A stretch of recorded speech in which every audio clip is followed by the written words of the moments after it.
Hello and welcome to SteveKnows. It's the weekly news update and it's a little later than usual because some news was embargoed and I want to go over the absolutely packed Quest version 60 update, this new application that's been thrown in that has put a spanner in the works for wireless PCVR gaming. We have games and more, so enough chin wagging. Let's get started.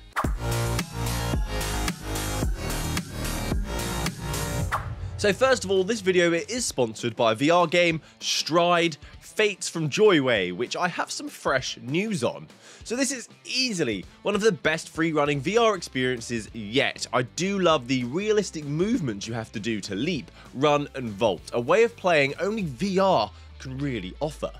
You chuck in a few pistols for some action and oh yes! Oh yes! The campaign is offering around 6 to 8 hours of gameplay on the Quest 2, the Pro and the Quest 3.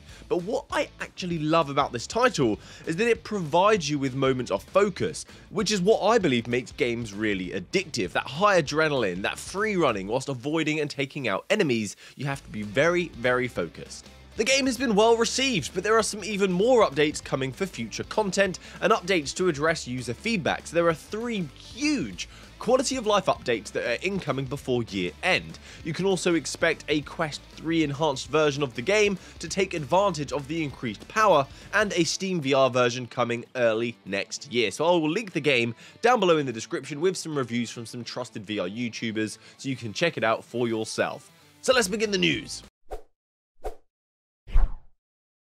So some of the biggest news this week is the new Steam Link application on Quest from Valve that is going to allow for wireless connectivity between your headset and Steam VR. This application is also completely free.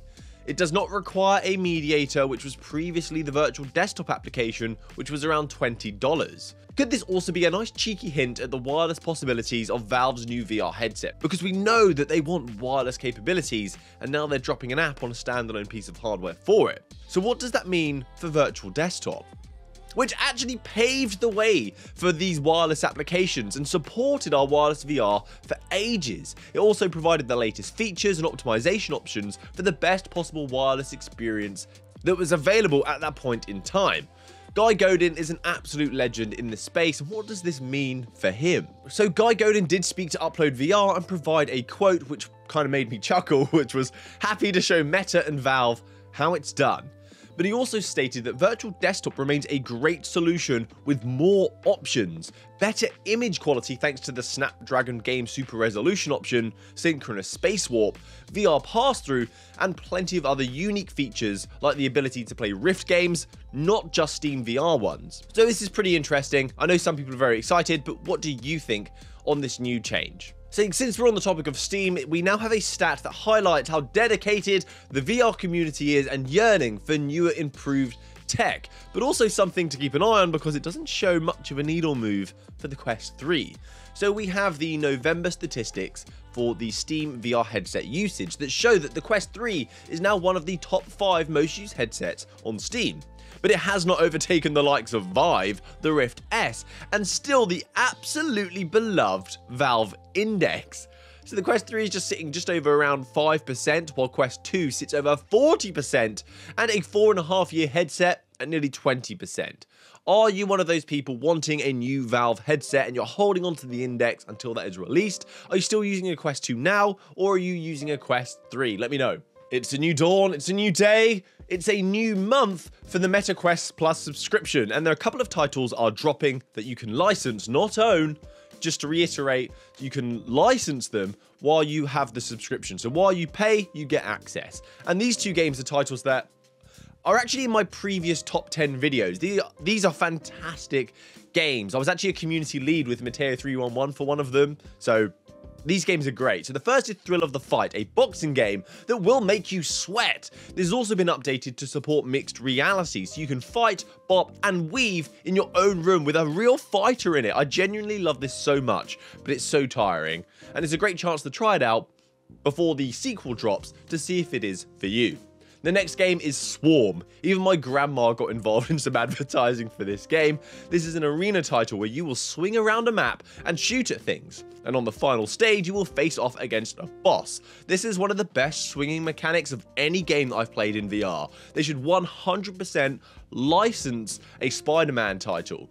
Spider-Man with guns is what this game has been quoted to be. It is such a rush, and motion sickness is catered for so well in this game. They have nailed the traversal, and there is also a sequel in development. So if there was any month you wanted to try a couple of games, this would be it. And finally, the Quest gets a version 60 update, and it is packed. They definitely wanted to provide some big old changes ready for hopefully the new intake of VR gamers that are going to occur this holiday season. So this is going to be rolling out from the 4th of December, and it's not limited to the Quest 3. This should be trickling to the Quest Pro and the Quest 2 also. So what is in this version 60 update? Starting with New Horizon home environments. So there are 3 New Horizon environments. There's Blue Hill Gold Mine, which is like a gold rush period setting, a very old school Western sort of style. There is Storybook that looks like it came straight out of the game of Moss. There's also Lakeside Peak, where I think I'm going to set up camp and toast some marshmallows over the gas stove. It looks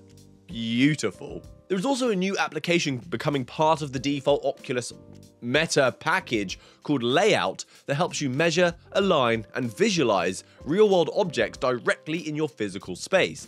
Things like measuring the size of a room, visualizing the size and placement of something on your wall like a TV or a picture frame, visualizing furniture in a real-world space, measuring the height and the depth of a kitchen counter or a cupboard shelf. Something I've actually had to do recently. This would have been so helpful. And this is called the Layout application that you should find in your library once this update drops. The Quest is really becoming an all-in-one, isn't it? It could even be a tape measure.